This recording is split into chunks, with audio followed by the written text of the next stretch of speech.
रिश्तों की ऐसी सांप सीढ़ी है जहां हर रिश्ता एक दूसरे को धोखा देता रहा और मौका मिला तो खून बहाने से भी हर्ज नहीं किया।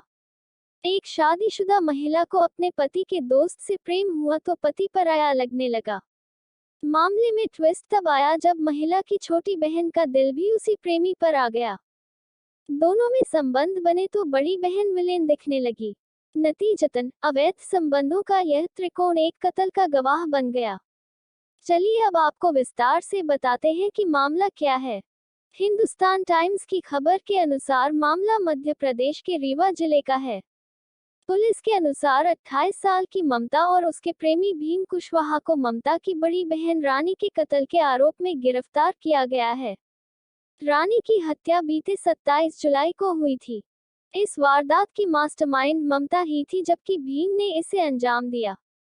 जानकारी के अनुसार सतना का रहने वाला भीम कुशवाहा रानी के पति महेश कौल के साथ एक ही फैक्ट्री में काम करता था।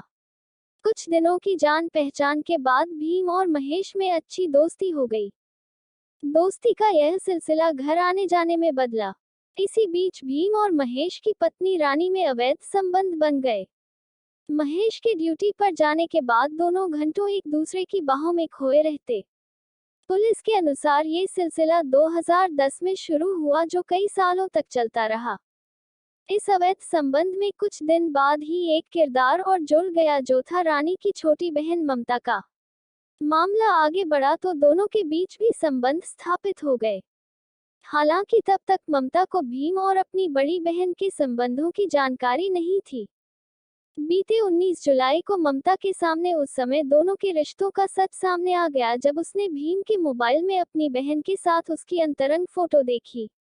अपने प्रेमी के साथ ममता को बहन का यह रिश्ता मंजूर नहीं हुआ और उसने एक खतरनाक साजिश की पटकथा लिख दी। उसने दोनों के प्रेम संबंधों में बाधा बन रही बड़ी बहन रानी को ही रास्ते से हटाने का मूड बना लिया। रिश्तों का वास्ता देकर उसने इस साजिश में भीम को भी तैयार कर लिया। कुछ दिन बाद भीम और महेश किसी काम से मुंबई के लिए गए तो पीछे रानी और उसकी छोटी बहन ममता ही रह गई।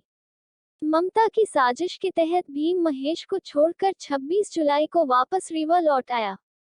वहां से आकर भीम ने रानी को रात में टीकर गांव में मिलने के लिए बुलाया। रानी उसके जाल में फंस गई और आने के लिए हाँ कर दी। रानी उससे मिलने पहुंची तो भीम ने उसका गला काटकर उसकी हत्या कर दी। इसके बाद उसके सिर पर पत्थर से वार करके यह सुनिश्चित कर लिया कि उसकी मौत हो चुकी है।